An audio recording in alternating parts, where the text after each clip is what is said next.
Australia వచ్చిన తర్వాత college change అవ్వచ్చా అవ్వకూడదా 2026లో వచ్చిన కొత్త రూల్. ఇంకా అది లీగలేనా కాలేజ్ చేంజ్ లేదా ఇల్లీగల్ చేశారా? ఒకవేళ కాలేజ్ చేంజ్ ఇంకా లీగలే అయితే సేమ్ ఇంతకుముందు ప్రాసెస్ ఫాలో అవ్వాలా కాలేజ్ చేంజ్ అవ్వడానికి, లేదా ఏదైనా ప్రాసెస్ మార్చారా? కాలేజ్ చేంజ్ అవ్వడం వల్ల వీసాకి ఏమైనా ప్రాబ్లం వస్తుందా? ఒకవేళ ప్రాబ్లమ్స్ వస్తే ఎలాంటి ప్రాబ్లమ్స్ వస్తాయి? స్టూడెంట్స్ అందరూ ఇక్కడికి వచ్చిన తర్వాత అసలు కాలేజ్ చేంజ్ ఎందుకు అవుతారు? ప్రతి ఒక్క సబ్స్క్రైబర్ కి, సపోర్టర్ కి, ఫాలోవర్ కి చాలా అంటే చాలా థ్యాంక్స్. మన వెబ్సైట్ ఆల్మోస్ట్ రెడీ అయింది. ఫిబ్రవరి ఫస్ట్ వీక్లో లాంచ్ ఉండబోతుంది.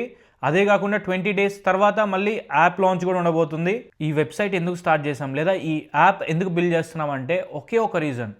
ఇంట్లో నుంచి బయటకు వచ్చిన తర్వాత అబ్రాడ్ వెళ్దామని చెప్పేసి ఆ గేట్ బయట అడుగుపెట్టినప్పటి నుంచి ఇక్కడికి వచ్చి పిఆర్ కొట్టేంత వరకు ప్రతి ఒక్క సర్వీస్ మన యాప్లో లేదా వెబ్సైట్లో ఉండాలని చెప్పేసి అది నా డ్రీమ్ అనమాట. ఇలాంటి వెబ్సైట్ కానీ అప్లికేషన్ కానీ ఇంతవరకు ఏ అబ్రాడ్ కంట్రీలో లేదు. ఫస్ట్ టైం ఇన్ ఆస్ట్రేలియా, అది కూడా ఎడిలైడ్లో సర్వీస్ స్టార్ట్ చేయబోతున్నాము. ఒకటి కాదు, రెండు కాదు, మల్టిపుల్ సర్వీసెస్. ఎయిర్పోర్ట్ పికప్, నువ్వు ఇక్కడికి రాగానే నీ కోసం ఎవరో ఒకళ్ళు వచ్చి నిన్ను ఎయిర్పోర్ట్ పికప్ చేసుకుంటారు. అకామిడేషన్, నువ్వు ఇండియాలో ఉన్నప్పుడే నీ అకామిడేషన్ బుక్ చేసే ఛాన్సెస్ కూడా దీంట్లో ఉన్నాయి. ఇది ఒక కైండ్ ఆఫ్ మార్కెట్ ప్లేస్. కాకపోతే అందరూ ప్రాపర్టీస్ లిస్ట్ చేయడానికి కొంచెం టైం పడుతుంది. అది మేబీ 1 month అయినా కానీ 2 months అయినా కానీ, ఎందుకంటే అందరికీ ఆ యాప్ రీచ్ వెళ్ళాలి. రీచ్ వెళ్ళిన తర్వాత దాంట్లో 100% లిస్ట్ చేస్తారు. ప్రతి ఒక్కళ్ళు కమ్యూనిటీ గ్రూప్స్లో వాటిలో వీటిలో 2 bedroom అవైలబుల్, 1 bedroom అవైలబుల్ అని పెడతారు. అది కాకుండా ఇప్పటి నుంచి అఫీషియల్గా ఒక వెబ్సైట్లో లేదా ఒక అప్లికేషన్లో మీరు మీ పిక్చర్స్ పోస్ట్ చేసుకొని యాడ్ పోస్ట్ చేసుకోవచ్చు for free of cost. Job listings, part time jobs, full time jobs listings ఉంటాయి దాంట్లో. మీరు దాంట్లో నుంచి అప్లై చేసుకోవచ్చు. రెజ్యూమే బిల్డింగ్, ఏదేదో వెబ్సైట్కి వెళ్ళేసి మీరు రెజ్యూమేస్ బిల్డ్ చేసుకోవాల్సిన అవసరం లేదు. మన వెబ్సైట్లో ఫ్రీగా రెజ్యూమే బిల్డింగ్ ఉంది, దాంట్లోకి వచ్చి బిల్డ్ చేసుకోవచ్చు. కార్ రెంటల్ కానీ కార్ కొనుక్కోవడానికి కానీ రెండు మన వెబ్సైట్లో అవైలబుల్ ఉంటాయి. మీకు వెండర్స్ ఉంటారు, ఆ వెండర్స్తో కాంటాక్ట్ అయ్యి మీరు కార్స్ కొనుక్కోవచ్చు. కన్సల్టేషన్ కాల్స్, ఇప్పటి నుంచి నా 1-to-1 కన్సల్టేషన్ కాల్ కూడా నా వెబ్సైట్లోనే ఉంటుంది. మీకు అదర్ క్వైరీస్ ఏమున్నా కానీ ఒక మైగ్రేషన్ ఏజెంట్తో కాంటాక్ట్ అవ్వాలన్నా కానీ వాళ్ళందరూ కూడా మన దాంట్లో కన్సల్టెంట్స్ అవైలబుల్ ఉంటారు. లోన్స్, ఇప్పటి నుంచి మన వెబ్సైట్లో లోన్స్ కూడా అప్లై చేసుకోవచ్చు.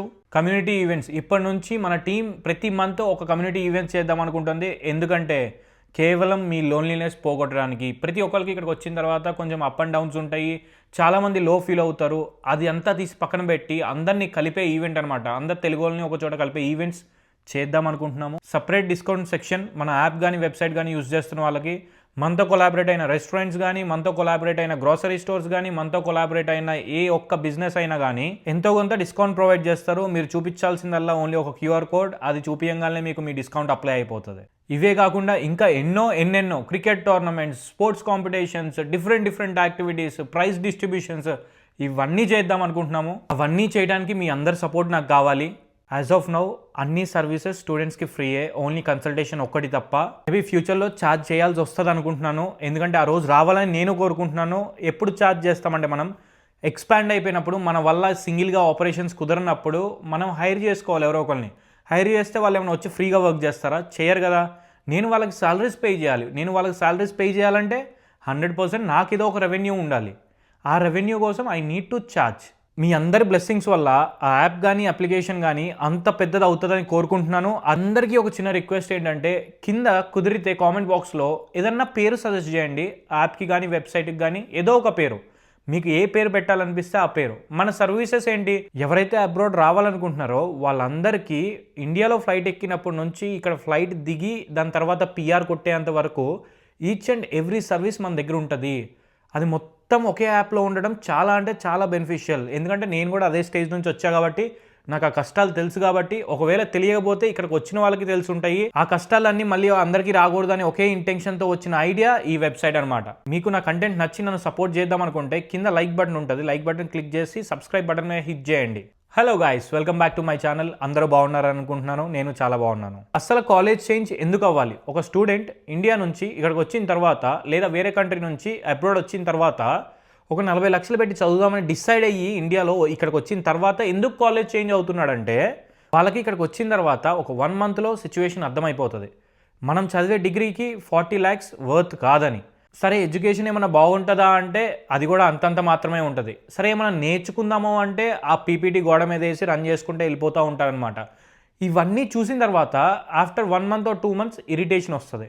అరే నేను అనుకొని వచ్చింది ఏంటి, ఇక్కడేంది ఎడ్యుకేషన్ సిస్టమ్ ఇలా ఉంది, దానికి ప్రిపేర్ అయ్యారా అండి మీరు? వాటన్నిటితో పాటు నేనేమైనా పెద్ద యూనివర్సిటీలో చదివితే నాకు పిఆర్ వస్తుందా అంటే లేదు. పిఆర్ అనేది నీ యూనివర్సిటీ మీద డిపెండ్ అయి ఉండదు. పిఆర్ అనేది నీ కోర్స్ మీద డిపెండ్ అయి ఉండదు, ఓన్లీ నీ స్కిల్ అసెస్మెంట్ మీద డిపెండ్ అయి ఉంటుంది, నువ్వు చేసే జాబ్ మీద డిపెండ్ అయి ఉంటుంది. అది కూడా ఇప్పుడు ఏమైపోయిందంటే నీకు 100+ పాయింట్స్ ఉంటేనో లేదా 105 పాయింట్స్ ఉంటేనో లేదా 95 పాయింట్స్ ఉంటేనో కొన్ని ఫీల్డ్స్కి పిఆర్ పిక్ కావట్లేదు.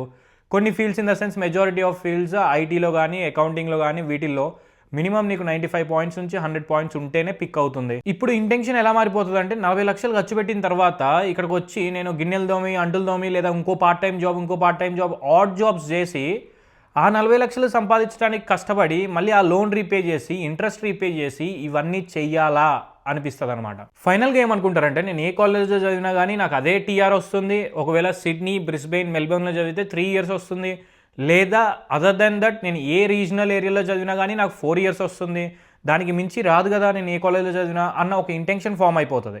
అండ్ దానికి నేను 40 లక్షలు ఎందుకు వేస్ట్ చేయాలి, అది 23 lakhs 22 lakhsలో అయిపోతున్నప్పుడు అన్న ఇంటెన్షన్ స్టార్ట్ అవుతుంది. అందరికీ అయినా అవ్వకపోయినా కానీ నాకు అదే ఇంటెన్షన్ స్టార్ట్ అయింది.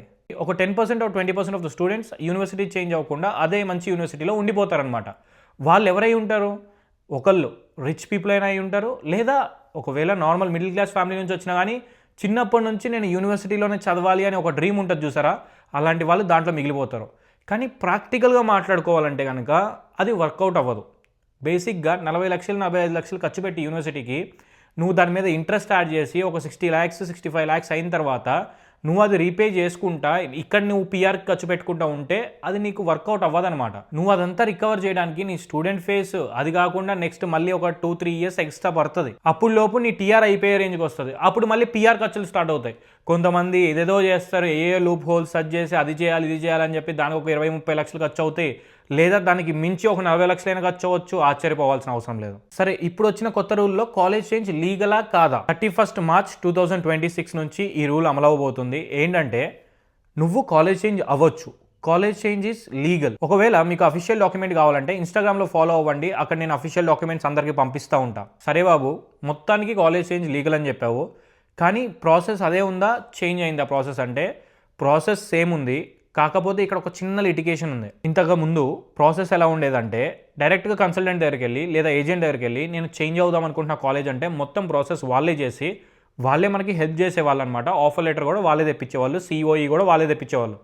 ఇప్పుడు గవర్నమెంట్ ఏమని చెప్తుందంటే, అరే బాబు నువ్వు కాలేజ్ చేంజ్ అయితే అవ్వు, ఏజెంట్స్కి అయితే కాలేజ్ నుంచి ఏ కమిషన్ పే చేయకూడదు అని చెప్పేసి ఒక రూల్ పాస్ చేసింది. ఇంతకు ముందు కన్సల్టెంట్స్కి ఒకవేళ మిమ్మల్ని రిఫర్ చేస్తే ఆ కాలేజ్ వాళ్ళు కొంచెం కమిషన్ కన్సల్టెంట్కి ఇచ్చేవాళ్ళు అనమాట. అది ఇప్పుడు ఆ కాలేజెస్ ఈ కన్సల్టెంట్కి పే చేయకూడదు అని చెప్పేసి రూల్ వచ్చింది. అలా అని చెప్పేసి స్టూడెంట్ వెళ్ళి కన్సల్టేషన్ తీసుకోకూడదా, ఒక కన్సల్టేషన్ తీసుకోకూడదా అంటే తీసుకోవచ్చు, అది అఫీషియలే, ఆ డాక్యుమెంట్లో కూడా మెన్షన్ చేశారు. మీరు కన్సల్టేషన్ ఫీజు ఏదైతే ఉంటుందో ఆ కన్సల్టెంట్కి అది పే చేసి మీరు కన్సల్టేషన్ తీసుకోవచ్చు, లేదా ఫ్రీ కన్సల్టేషన్ ఎవరైనా ఇస్తా అంటే ఇవ్వరు, ఒకవేళ ఇస్తా అంటే కనుక అది కూడా తీసుకోవచ్చు. ఇవన్నీ అఫీషియలే. ఓన్లీ చేంజ్ చేసిన రూల్ ఏంటంటే ఈ కాలేజ్ వాళ్ళు ఎవరైతే ఉంటారో ఈ కన్సల్టెంట్కి డైరెక్ట్ కమిషన్ ఇవ్వకూడదు అని చెప్పేసి రూల్ పాస్ చేశారు, అంతే. సో ఇప్పుడు కన్సల్టెంట్స్ ఆల్టర్నేటివ్ వే ఎతుకుతారు, బికాస్ వాళ్ళు కూడా బతకాలి కాబట్టి దే విల్ ఫైండ్ ఆల్టర్నేటివ్ వే. దాంట్లో ప్రాబ్లం ఏం లేదు, మీరైతే కనుక హ్యాపీగానే రావచ్చు. ఇది కాలేజ్ చేంజ్ కొత్త రూల్ గురించి. ఇప్పుడు ఏం మాట్లాడదామంటే వీసా గురించి మాట్లాడదాం. పర్సెప్షన్ అవ్వచ్చు, మిస్అండర్స్టాండింగ్ అవ్వచ్చు, ఏదైనా అవ్వచ్చు. ఏంటంటే నేను కనుక కాలేజ్ చేంజ్ అయితే వీసాకి ప్రాబ్లం వచ్చేస్తుంది, వీసా రిజెక్ట్ అయిపోతుంది. అరే బాబు, ఇక్కడ గవర్నమెంటే లీగల్ అని చెప్పింది కాలేజ్ చేంజ్. కాకపోతే ఏంటంటే నువ్వు 6 months వచ్చిన ప్రొవైడర్ దగ్గరే చదువుకోవాలి, అంటే ఏదైతే కాలేజ్కి వస్తావో ఆ కాలేజ్కే చదువుకోవాలి. దాని తర్వాత నీ ఇష్టం, దాని తర్వాత నువ్వు మారొచ్చు, అది గవర్నమెంటే అఫీషియల్గా చెప్తుంది. సో అఫీషియల్గా చెప్పినప్పుడు వాడు వీసా కూడా ఇవ్వాలి. వీసా ఎందుకు ఇవ్వాలి? ఒకవేళ కనుక నీ కోర్స్ ఆ టైం ఫ్రేమ్లో కంప్లీట్ అవ్వకపోతుంటే కొత్త వీసా ఎక్స్టెన్షన్ వేస్తావు, స్టూడెంట్ వీసా ఎక్స్టెన్షన్. లేదు అనుకుంటే కనుక సేమ్ ఉన్న వీసా మీద నువ్వు కంటిన్యూ అయిపోవచ్చు. ఇంకొకటి ఏంటి, కొత్త సిఓఈ వస్తుంది, అంటే కన్ఫర్మేషన్ ఆఫ్ ఎన్రోల్మెంట్ ఏదైతే ఉంటుందో నువ్వు వచ్చినప్పుడు ఒక కాలేజ్కి వస్తుంది, నువ్వు చేంజ్ అయిన తర్వాత ఇంకొక కొత్త సిఓఈ వస్తుంది అనమాట. అదొక్కటే చేంజ్ అవుతుంది, అండ్ అదైతే 100% వస్తుంది, దాంట్లో ప్రాబ్లం ఏమి ఉండదు. ప్రతి ఒక్కరూ ప్రాక్టికల్గా థింక్ చేయండి, ప్రాక్టికల్గా థింక్ చేసి డెసిషన్ తీసుకోండి. నా సబ్స్క్రైబర్స్కి ఫాలోవర్స్కి ఇస్తున్న ఇంపార్టెంట్ టిప్ ఏంటంటే కాలేజ్ చేంజ్ అవ్వాలనుకుంటే దాంట్లో ప్రాబ్లం లేదు. కాకపోతే ఏంటంటే మీరు చెక్ చేసుకోవాల్సిన ఓన్లీ ఒకటే ఒక థింగ్, మీరు ఏదైతే కోర్స్ తీసుకుంటున్నారో కొత్త కాలేజ్లో ఆ కోర్స్ వచ్చేసి అప్రూవ్డ్ కోర్సా కాదా, అదొక్కటి మాత్రం చెక్ చేసుకోండి, అంతే. దానికి మించి ఇంకేం చెక్ చేసుకోవాల్సిన అవసరం లేదు. ఒకవేళ అది కనుక అప్రూవ్డ్ కోర్స్ అయితే మీకు టీఆర్ వస్తుంది, దాని తర్వాత పిఆర్ లాంచ్ చేసుకున్నప్పుడు అన్నిటికీ పనికి వస్తుంది. మీరు అసలు ఏ టెన్షన్ పెట్టుకోవాల్సిన అవసరం కూడా లేదు. నేను మొన్న పోల్ పెట్టినప్పుడు ఎక్కువ మంది కాలేజ్ చేంజ్ గురించి వీడియో చేయమన్నారు, సో అందుకనే ఆ వీడియో చేశాను. మన కొత్త ఇన్స్టాగ్రామ్ ఛానల్ కింద డిస్క్రిప్షన్లో లింక్ ఇచ్చా చూడండి, తప్పకుండా ఫాలో అవ్వండి. మీరు కనుక నాతో 1-to-1 కాల్ బుక్ చేసుకోవాలంటే డిస్క్రిప్షన్లో లింక్ ఉంటుంది, వెళ్ళి స్లాట్ బుక్ చేసుకోండి, అక్కడ కలుద్దాం. ఇప్పుడున్న ప్రజెంట్ సిచ్యువేషన్లో ఎవరైనా ఆస్ట్రేలియా రావాలనుకుంటే యు ఆర్ మోస్ట్ వెల్కమ్. అందులో పర్టికులర్గా ఎడ్లైడ్ రావాలనుకుంటే కనుక గుర్తుపెట్టుకోండి, మీ అందరికీ నేనున్నా, నాకు వీలైన హెల్ప్ నేను చేస్తాను. All the best and happy journey for the people who are coming in 2026 February intake. త్వరలోనే మీ అందరినీ కలుస్తాను.